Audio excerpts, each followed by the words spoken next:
பகலெல்லாம் அல்லாஹ் எதிர்பார்ப்பில் இருக்கிறான். எதற்கு?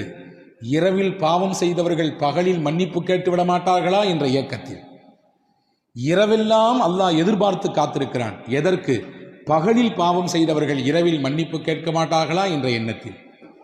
ஆக மொத்தத்தில் அல்லாஹ்விற்கு பிடித்தது அடியார்களை மன்னிப்பது. அல்லாஹ்விற்கு பிடித்தது அடியார்கள் தன்னிடத்திலே மன்னிப்பு கேட்பது. எனவே கேளுங்கள் என்று அல்லாஹ் சொல்கிறான். அன்பர்களே, ஒன்று தெரியுமா? பாவம் என்பது ஒரு சுமை. அதை கீழே இறக்கி வைப்பதற்கான வழி தௌபா. அந்த சுமையை இறக்க வேண்டும்.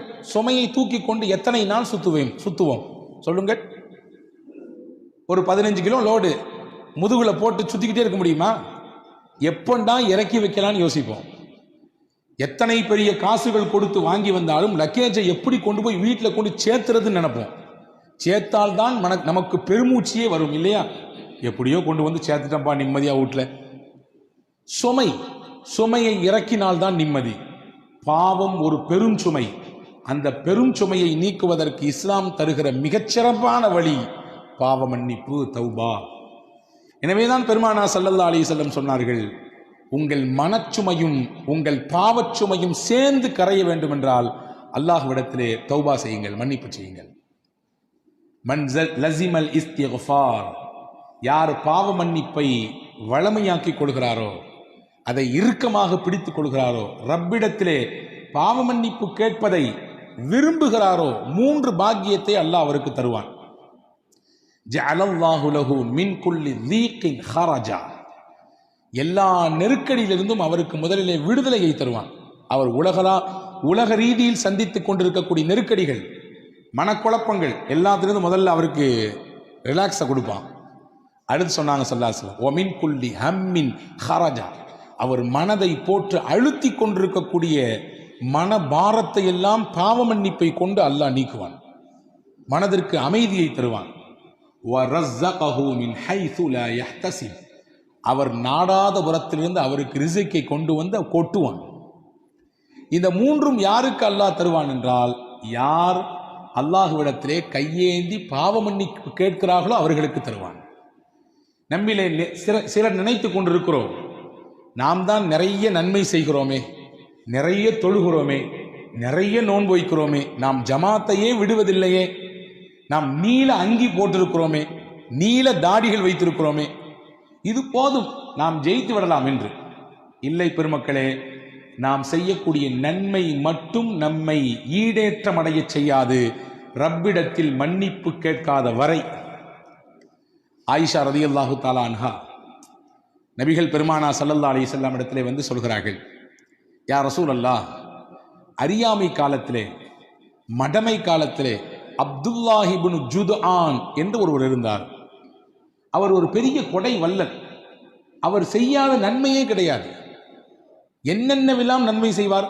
ஹஜ்ரத் ஆயிஷாமா பட்டியல் போடுறாங்க. அவர் யக்ரிஉல் லைஃப், விருந்தினர்களுக்கு உணவு சமைத்து போட்டுக்கொண்டே இருப்பார். முஸ்லிம் ஷரீஃபிலே ஹதீஸ் வந்திருக்கிறது, நாம் ஆக்குவதை போன்றெல்லாம் விருந்து ஆக்க மாட்டார் அவர். நம் வீட்டில் இருக்கக்கூடிய டபராவை போன்ற அண்டாக்களை போன்றெல்லாம் அவர் வீட்டு அண்டா இருக்காது. நீங்கள் புரிந்து கொள்ளுங்கள், அவர் எவ்வளவு பெரிய உணவாளி, கொடையாளி என்பதை இதை வைத்து புரிந்து கொள்ளலாம். அவர் வீட்டிலே ஒரு சட்டி இருக்கும், டேக்ஸா. அந்த சட்டிக்கு ஏற வேண்டும் என்றால் ஒரு ஏணி வேண்டும். ஏணியை போட்டுத்தான் ஏற வேண்டும் சட்டி, அரிசியை கொட்டுறதுக்கு, சமைக்கிறதுக்கு. அப்படின்னா அந்த அண்டா எவ்வளவு பெருசுன்னு கற்பனை பண்ணிங்க. அந்த அண்டா நிறைய தினசரி உணவு, எல்லாருக்கும் வர்றவங்க போறவங்களுக்குலாம் உணவு போட்டு தள்ளுவார், சாப்பிட வைத்தே சந்தோஷப்படுத்துவார். ஆயிஷாமா சொல்றாங்க. அது மட்டுமல்ல, ஆனி, கஷ்டப்படுபவர்களுடைய கஷ்டத்தை எல்லாம் தன் தோள் மேல் தூக்கி பாரமாக போட்டுக்கொள்வார். ரஹிம, சொந்தங்களை எல்லாம் அரவணைத்துக் கொள்வார். ஜிவார, தனக்கு சுத்தி இருக்கக்கூடிய நபர்களை எல்லாம் அன்பால், அரவணைப்பால் சந்தோஷப்படுத்துவார். இப்படி நிறைய நன்மை அவர் செய்தார். நானே அவருடைய நன்மையை பார்த்து புகழ்ந்திருக்கிறேன் அப்படின்னு சொல்லிட்டு ஆயிஷாமா கேட்டாங்க, யா ரசூலல்லாஹ், ஃபஹல் யன்ஃபஉஹு ذلك, இவர் நன்மையின் பல வாசல்களை அடைந்து செய்திருக்கிறார். இவர் செய்த நன்மையெல்லாம் அவருக்கு பலனளிக்குமா? அறியாமையில் காலத்தில் செய்த நன்மைகள் இதுவெல்லாம் இதுவெல்லாம் அவருக்கு பலனை கொடுக்குமா என்று கேட்டார்கள். ரசூலுல்லாஹ் சொன்னாங்க, லா, கொடுக்காதுன்றாங்க. எந்த புண்ணியமும் இல்லை, அவர் செய்த நன்மை எந்த பலனையும் தராது என்று சொல்லிவிட்டு காரணம் சொன்னார்கள். ஏன் அவர் செய்த நன்மை அவருக்கு நன்மையை அவருக்கு பலனை கொடுக்காது என்றால், லம் யகுல் யௌமன் கத்து வஃபி ரிவாயா மர்ரத்தன் கத்து, ஒரு நாள் கூட இல்லை, ஒரு தடவை கூட அவர் இறையிடத்திலே அல்லாஹும் மக்ஃபிர் லஹ், இறைவா என்னை மன்னித்து விடு என்று கேட்டதே கிடையாது. ஒரு நாள் கூட, ஒரு தடவை கூட என்னை மன்னித்து விடு என்று கேட்டதே இல்லை. மன்னிப்பு கேட்காததினாலே அவர் செய்த நன்மை எவ்வளவு பெரிதாக இருந்தாலும் சரிதான், எந்த புண்ணியமும் இல்லை. சம்பட்டியை கொண்டு அடித்ததை போன்று இருக்கிறது நமக்கெல்லாம். நாம் நினைத்துக் கொண்டிருக்கிறோம் நன்மைகள் போதும், நாம் செய்யக்கூடிய பிரம்மாண்டமான நன்மைகள் இது போதும், நம்மை காப்பாற்றிவிடும். போதாது, ரசூலுல்லாஹ் சொல்றாங்க, போதாது. உங்களை அறியாமலேயே உங்கள் காலத்திலே ஏதாவது தவறுகள் பாவங்கள் நிகழ்ந்திருக்கும். நீங்கள் கடந்த காலத்தை நினைத்து உங்கள் ரப்பிடத்திலே இறைவா மன்னிப்பை கொடு, தௌபாவை கொடு என்று கேட்கவில்லை என்றால் நாம் செய்த நல்ல அமல்களால் எந்த புண்ணியமும் இல்லை என்பதை இந்த ஹதீஸ் நமக்கு எடுத்து எம்புகிறது. எனவே அன்பு பெருமக்களே, மன்னிப்பு கேட்பதற்கான நாட்கள் இது. அல்லாஹ்விடத்திலே கண்ணீர் விடுவதற்கான நாட்கள் இது. அல்லாஹ்வின் சன்னிதானத்திலே நம்முடைய குற்றங்களை குறைகளை எடுத்து காட்டக்கூடிய நாட்கள் இது. வேறு யார்ட்டையும் சொல்ல முடியாது, சொல்லவும் கூடாது. செய்த பாவத்தை சொல்லி பெருமைப்படக்கூடாது. பெருமைப்பட முடியுமா? நான் செய்த பாவத்தை உங்களிடத்திலே சொன்னால் காரி துப்புகிற சூழல் எல்லாம் ஏற்படும் இல்லையா? யாரிடத்திலும் சொல்ல முடியாது. ஆனால் படைத்தவனிடத்திலே நான் சொல்லலாம். என்னை படைத்தவனிடத்திலே நான் என் குற்றங்களை சொல்லலாம், நான் பட்டியலிடலாம். இதெல்லாம் செய்தேன் இறைவா, எனக்கும் உனக்கும் மட்டும்தான் தெரியும். அந்த ராத்திரி, அந்த பகல், அந்த நாட்கள், என் வாலிப நாட்கள், என்னுடைய நல்ல சுகபோகமாக இருந்த நாட்கள், நான் ஓஹோ என்று வாழ்ந்த நாட்கள், அப்பெல்லாம் நடந்த பாவங்கள் எது இது என்று பட்டியலிட்டு அல்லாஹ்விடத்திலே மன்னிப்பு கேட்கக்கூடிய நாட்கள். இதை தவறவிட்டால், இந்த மன்னிப்பை நாம் இந்த ரமலானில் பெறவில்லை என்றால், என்னை விட நம்மை விட நஷ்டத்திற்குரியவர் உலகத்தில் யாரும் இல்லை. வியாபாரத்திலும் தொழிலும் நஷ்டமடைவது நஷ்டம் அல்ல, அது நஷ்டம் அல்ல. உலகத்தில் நஷ்டமடைவதுதான் நஷ்டம். ரமலானை அடைந்து இதிலே மன்னிப்பை பெறவில்லை என்றால் அதுதான் நஷ்டம். அந்த நஷ்டத்தை நாம் பெற்றுவிடக் கூடாது என்று பெருமானா ஸல்லல்லாஹு அலைஹி வஸல்லம் எச்சரிக்கிறார்கள். எனவேதான் நபிகள் சொன்னார்கள், இன்னி அஸ்தக்ஃபிருல்லாஹ், ஒவ்வொரு நாளும் நான் இஸ்திக்பார் செய்கிறேன். ரசூலுல்லாஹ் சொல்கிறார்கள், நான் ரப்பிடத்திலே பாவ மன்னிப்பு தருகிறேன். 70 தடவை அல்லாஹ்விடத்திலே அஸ்தக்ஃபிருல்லாஹ் அஸ்தக்ஃபிருல்லாஹ் அஸ்தக்ஃபிருல்லாஹ், இறைவா உன்னிடத்திலே பாவ மன்னிப்பு தருகிறேன், என்னை மன்னி என்று நான் கேட்கிறேன் என்றார்கள் பெருமானார். நபிகள் Karim's biryani paradise at liberty and catering services, கோடம்பாக்கத்தின் அறுசுவை அடையாளம். கேட்க வேண்டிய அவசியம் என்ன? யக்ஃபிரு லக்கல்லாஹு மா தகத்தம மின் தம்பிக வ மா தஅக்கர், குர்ஆனின் வார்த்தை இது. உங்கள் முன்பின் பாவம் எல்லாம் மன்னிக்கப்பட்டவர்கள் நீங்கள், பாவமே இல்லாத பரிசுத்தவான் நீங்கள். அந்த பூமான் நபி ஸல்லல்லாஹு அலைஹி வஸல்லம் அவர்கள் ஒவ்வொரு நாளும் பாவ மன்னிப்பு கேட்டார்கள் என்றால், நாமெல்லாம் எம்மாத்திரம், நம் வாழ்க்கையே பாவத்தில் தான் உலர்ந்து கொண்டிருக்கிறது.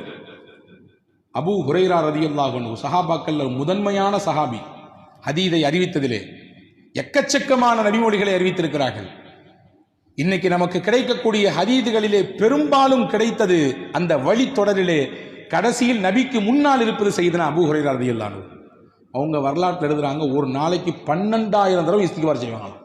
எத்தனைங்க? 12 இல்லை, 12,000 தடவை. நம்மால் ஒரு நாளைக்கு 100 தடவைக்கு மேலே செல்வதற்கு கூட கஷ்டம். அபூ ஹுரைரா ரலியல்லாஹு அன்ஹு என்ற மகத்தான சஹாபி ஒரு நாளைக்கு 12,000 முறை செய்திருக்கிறார்கள் என்றால், நீங்களும் நானும் எவ்வளவு தூரம் அல்லாஹ்விடத்திலே மன்னிப்பை கோர வேண்டும்? மன்னிப்புக்கான வழிகளை நிறைய மார்க்கம் சொல்லித் தருகிறது. இந்த காரியத்தை செய்தால் உங்களுக்கு மன்னிப்பு உண்டு.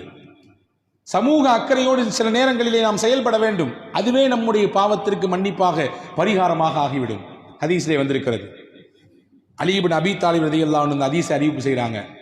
ரசூலுல்லாஹ் சொன்னாங்க, மன் கஸ்ஸல மையித்தன், எவர் ஒருவர் இறந்து போன ஒரு மையத்தை குளிப்பாட்டுகிறாரோ சொல்லிட்டு சொன்னாங்க. அடுத்து 2வது, வக்கஃபனஹு, அந்த இறந்த மையத்துக்கு கஃனிடுகிறாரோ, மூணா சொன்னாங்க வஹன்னதஹு, அந்த இறந்து போன மையத்திற்கு அத்தர் பூசுகிறாரோ, வஹமலஹு, இறந்த அந்த ஜனாசாவை தோளில் சுமந்து பள்ளிக்கு எடுத்துச் செல்கிறாரோ, வஸல்லா அலைஹி, அந்த ஜனாசாவின் இறுதி தொழுகையிலே பங்கெடுத்துக் கொள்கிறாரோ. 5 சொன்னாங்க ரசூலுல்லாஹ்.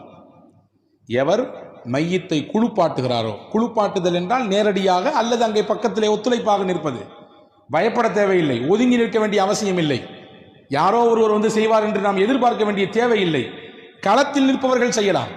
2வது சொன்னாங்க கஃன் இடுதல், 3வது அத்தர் பூசுதல், 4வது தோளில் தூக்கி சுமந்து செல்லுதல், 5வது அந்த ஜனாசாவிலே பங்கெடுத்து தொழுதல். சொல்லிட்டு ஒரு செய்தி சொன்னாங்க, வலம் யுஃப்ஷ அலைஹி மா ரஆ, அந்த மையத்தின் எந்த குறையையும் அவர் வெளியே சொல்லாமல் விட்டுவிட்டார். சொல்லவே இல்லை. இருக்கலாம் சில சமயங்களிலே முதுகிலே புண் இருந்திருக்கலாம், பெரிய கீறல் இருக்கலாம், ஏதாவது சில பார்க்கக்கூடாத சில விஷயங்களை அந்த மையத்தின் உடம்பிலே பார்த்திருக்கலாம். எதையுமே அவர் வெளிக்காட்டவே இல்லை, கப் சிப்புன்னு இருந்தார்.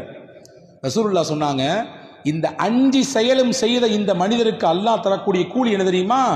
ஹரஜ மின் ஹதீஅதிஹி மிஸ்ல மா வலதத்துஹு உம்முஹு, அன்று பிறந்த பாலகனை போன்று அவர் மாறிவிடுவார். எல்லா பாவத்தையும் அல்லாஹ் மன்னித்து விடுவார். அன்று பிறந்த பாலகன்றது எதுக்கு பயன்படுத்திருக்காங்க தெரியுமா? ஹஜ்ஜுக்கு பயன்படுத்தாங்க ரசூலுல்லாஹ். கயௌமின் வலதத்துஹு உம்முஹு, ஒருவர் ஹஜ்ஜி செய்கிறார் என்றால் ஹஜ்ஜிலே இருக்கக்கூடிய எல்லா சிரமங்களையும் ஏற்றுக்கொண்டு அந்த குறிப்பிட்ட நாட்கள் மினாவிலே, முஸ்தலிஃபாவிலே, அரஃபாவிலே எல்லாம் முடிந்து அவர் ஊருக்கு வருகிற போது பெருமானார் சர்டிபிகேட் கொடுக்குறாங்க, அங்கீகாரம். கயௌமின் வலதத்துஹு உம்முஹு, அன்று பிறந்த பாலகன். இந்த அன்று பிறந்த பாலகன் என்பதை நீங்கள் அடைய வேண்டும் என்றால், பாவமே இல்லாத பச்சிடம் குழந்தையை போன்று உங்களுடைய நிலைப்பாடு ஆக வேண்டும் என்றால், ரசூலுல்லாஹ் சொன்னாங்க, சமூக அக்கறையோடு இறந்து போன ஜனாசாவில கலந்துக்குங்கன்றாங்க. ஒதுங்கி நின்று வேலைக்கு பார்க்க நிறைய பேர் பயப்படுறாங்க. சொந்த அப்பா இறந்திருக்காரு, குளிப்பாட்டுங்க, எனக்கு தெரியாது, ஐயோ எனக்கு பயமா இருக்கு சொல்லுவதை பார்க்கிறோமா இல்லையா? நகரங்களிலே இது மிகுதி, கிராமங்களிலே முண்டி அடித்துக் கொண்டு வருகிறார்கள். நான் குளிப்பாட்டுகிறேன், நான் கஃன் செய்கிறேன், நான் வந்து தூக்குகிறேன், நான் குளிக்குள்ளே இறங்குகிறேன். பெத்த புள்ள ஓரத்துல வேடிக்கை போறாரு. யாராவது வந்து குளிப்பாட்டுங்களேன், யாராவது வந்து கஃன் புரிங்களேன். எங்க அப்பாவுக்கு வந்து முதல் அந்த அடிக்கழுகக்கூடிய அந்த குளிப்பு கசாப் மாத்திரன்னு சொல்றாங்க, அதை செய்ய வாருங்களேன். இது ஒவ்வொரு முஸ்லீமும் செய்ய வேண்டியது, குறிப்பிட்ட ஒருவருக்கு காசு கொடுத்து செய்ய வேண்டிய பணி அல்ல. சமூகம் புல்வாங்கிக் கொள்ள வேண்டும். அது என்னமோ தீண்டத்தகாத செயலை போன்று இன்று சமூகம் பார்த்து கொண்டிருக்கிறது. ஒவ்வொரு முஸ்லீமும் தெரிந்து வைத்திருக்கக்கூடிய விஷயம். ஏனென்றால் நானும் நாளைக்கு மையத்தான், நானும் நாளைக்கு அதே இடத்தில் போய் இருக்க போகிறேன். என்னையும் ஒருவர் குளிப்பாட்ட போகிறார், ஒருவர் கஃன் செய்ய போகிறார். அதை தெரிந்து வைத்துக் கொள்வதில் என்ன தப்பு இருக்கிறது? அதை செய்வதில் எந்த தயக்கம் இருக்கிறது? எனவே அன்பு பெருமக்களே, அதை செய்தால் உங்களுக்கு எவ்வளவு பெரிய கூலி கிடைக்கும் என்றால் பெருமானார் சொல்கிறார்கள், அன்று பிறந்த பாலகனாக அல்லாஹ் உங்களை மாற்றி விடுவான். இது ஒரு விஷயம். சமூக பார்வையோடு இருங்கள். 2வது இபாதத்தில் கவனம் எடுங்க. ரசூலுல்லாஹ் சொன்னாங்க 3 விஷயம். ஜும்மா தொழுகைக்கு பள்ளிவாசலுக்கு ஒருவர் நடந்து வந்தார். ரசூலுல்லாஹ் சொல்றாங்க, ஜும்மா தொழுகைக்கு முடிந்த அளவுக்கு நடந்து வருகிறார். 2வது சொன்னாங்க, வல் ஜுலூசு ஃபில் மசாஜிதி ஹல்ஃப ஸலா, தொழுது முடிச்ச பின்னாடி வேக வேகமா எஞ்சி போயிடாம அந்த தொழுத இடத்திலே கொஞ்ச நேரம் உட்கார்ந்து இருந்தார். எப்பண்டா இமாம் சாப் சலாம் கொடுப்பாரு எந்திரிச்சு போலான்னு என்பதுதான் இன்று நம்மிலே பலருடைய சிந்தனை. ரசூலுல்லாஹ் சொன்னாங்க, தொழுது முடிச்சுட்டு அந்த தொழுத இடத்திலே உட்கார்ந்துருக்கணும். எங்க நீங்க தொழுதீங்களோ அதே இடத்தில் அமர்ந்திருங்கள். 2. 3 சொன்னாங்க, வ இப்லாகுல் உதூஇ ஃபில் மகாரி, மனம் வெறுக்கும் நேரத்திலே ஒதுவ ஒருத்தர் பரிபூர்ணமா செஞ்சார். 3 விஷயம். ஜும்மாவுக்கு முடிந்த அளவுக்கு நடந்து வந்தார், தொழுத இடத்திலேயே அமர்ந்திருந்தார், ஒதுவை மனம் வெறுக்கும் சமயத்திலும் கூட பரிபூர்ணமாக செய்தார். ரசூலுல்லாஹ் சொன்னாங்க, இந்த 3ம் எவ்வளவு பெரிய பாக்கியம் தெரியுமா? தாலிக ஆஷ பி கைரின் வ மாத்த பி கைரின், இந்த 3ஐயும் அவர் தொடர்ச்சியாக பின்பற்றினால் நலவோடு வாழ்வார், இந்த உலகத்தை விட்டு மரணிக்கின்ற பொழுதும் நலவோடு மரணிப்பார்.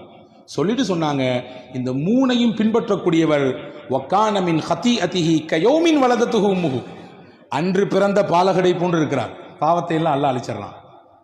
அவர் செய்த பாவத்தை எல்லாம் அல்லாஹ் அழித்து விடுகிறான். அன்று பிறந்த பாலகனை போன்றாகிறார் என்றார்கள் பெருமானார் ஸல்லல்லாஹு அலைஹி வஸல்லம்.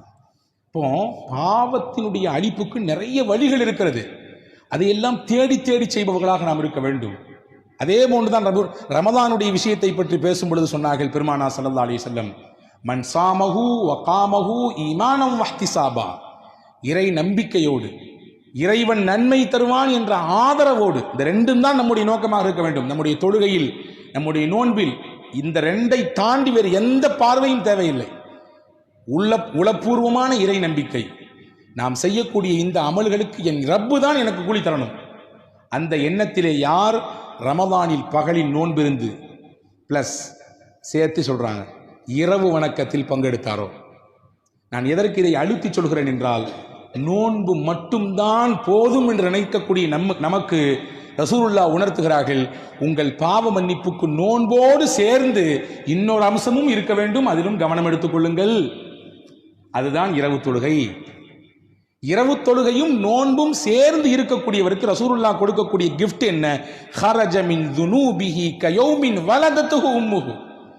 இவரும் அன்று பிறந்த பாலகன், அன்னைக்கு பிறந்த குழந்தையை போன்று, எப்படி குழந்தை அப்பழுக்கற்ற பாவமில்லாத பிள்ளையாக இருக்குமோ பரிசுத்தமாக, அப்படியே நோன்பையும் இரவு தொழுகையும் ரமதானிலே பேணி பாதுகாக்கக்கூடிய மக்கள் அந்த ரமதானை விட்டு விடை பெறுகிற பொழுது பச்சை புள்ள மாதிரி இருப்பாங்க. பாவமே இல்லாத பிள்ளையாக இருப்பார்கள், பாவமே இல்லாத பரிசுத்தவான்களாக இருப்பார்கள் என்றார்கள் பூமான் நபி ஸல்லல்லாஹு அலைஹி வஸல்லம். இப்ப இபாதத்தில் நமக்கு கிடைக்கக்கூடிய மன்னிப்பு, சமூக செயல்பாடுகளில் நமக்கு கிடைக்கக்கூடிய மன்னிப்பு, சின்ன சின்ன விஷயமாக கருதக்கூடிய விஷயங்களில் அதை கவனம் எடுக்கிற பொழுது நமக்கு கிடைக்கக்கூடிய மன்னிப்பு. ஒன்றும் இல்லை, சாப்பிட்றீங்க, டெய்லி நம்ம எல்லாரும் சாப்பிட்றோம். நாம் சாப்பிட்டு முடித்தவுடன் என்ன சொல்லுகிறோம்? சாப்பிட பொழுதும் என்ன சொல்லுகிறோம் தெரிவதில்லை, எதையோ சொல்லிக்கொண்டு சாப்பிடுகிறோம், எதையோ பார்க்கிறோம். சாப்பிட்டு முடிகிற நேரம் பல நபர்களுக்கு சாப்பாடு முடிந்ததா இல்லையா என்பது கூட தெரிவதில்லை, உணர்வதில்லை.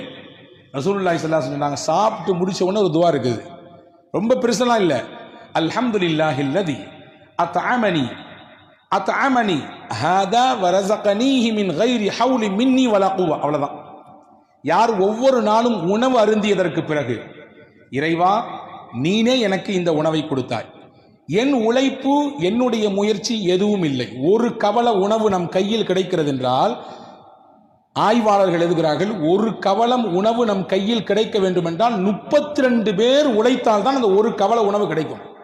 ஒரே ஒரு பிடி உணவு எத்தனை பேருடைய உழைப்பு இருக்குது? 32 பேருடைய உழைப்பு இருக்கிறது. அதிலே உழக்கூடியவர், அதை பயிரிடக்கூடியவர், அதை பராமரிக்கக்கூடியவர், அதை நெல்லிலிருந்து அரிசியாக மாற்றுபவர், இப்படி போகுது. 32 பேருடைய உழைப்பு.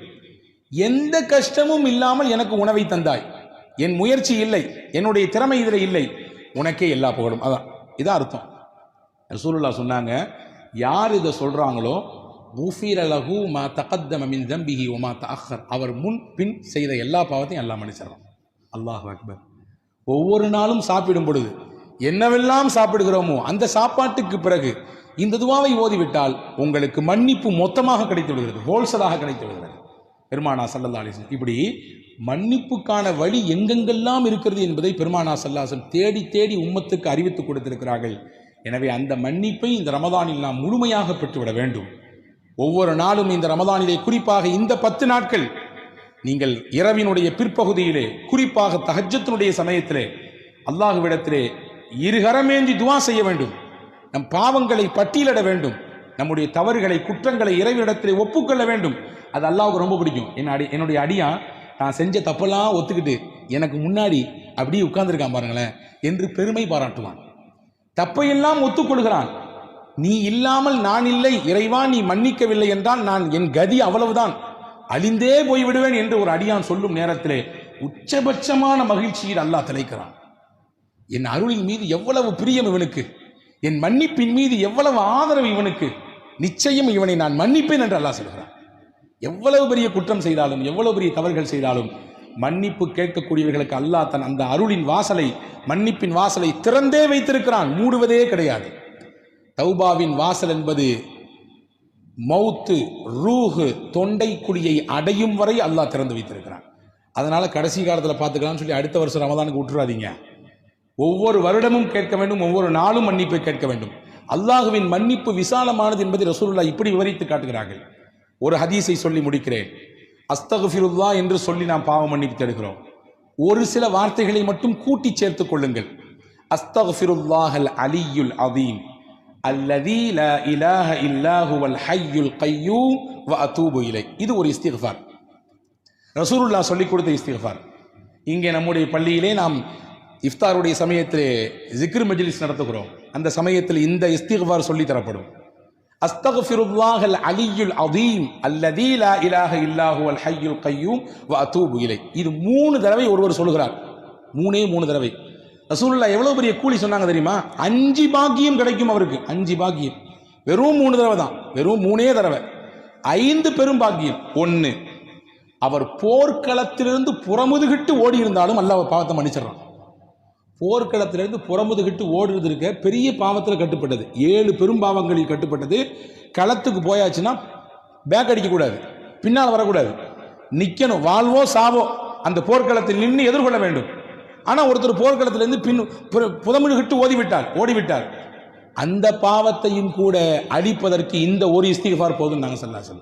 2வது சொன்னாங்க, அவருடைய பாவம் கடல் நுரையளவு பெருக்கெடுத்து இருந்தாலும் சரிதான்.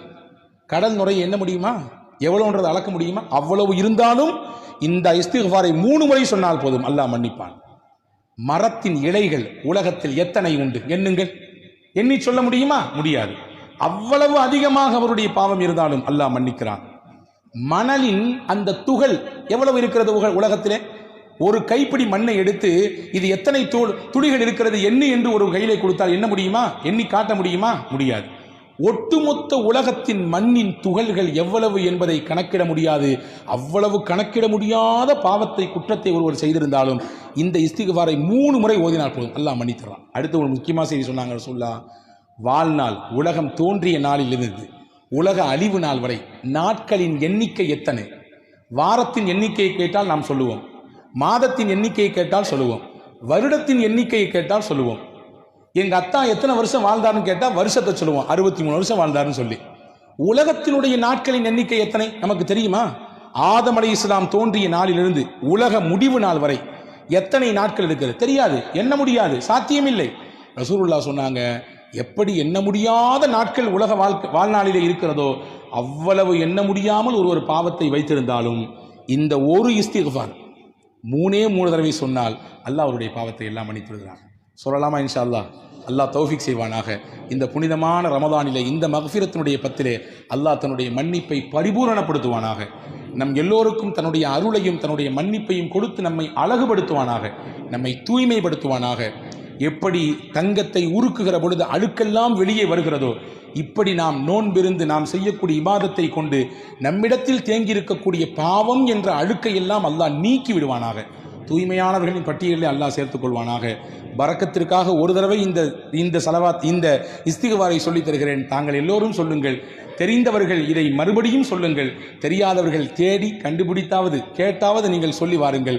ஒரு தடவை சொல்லுங்கள். அஸ்தக்ஃபிருல்லாஹ் அல் அலியுல் அதீம் அல்லதி லா இலாஹ இல்லா ஹுவல் அல் ஹய்யுல் அல் கய்யூம் வ அதூபு இலைஹி. வல்ல ரஹ்மான் அல்லாஹ் நம்முடைய எல்லா விதமான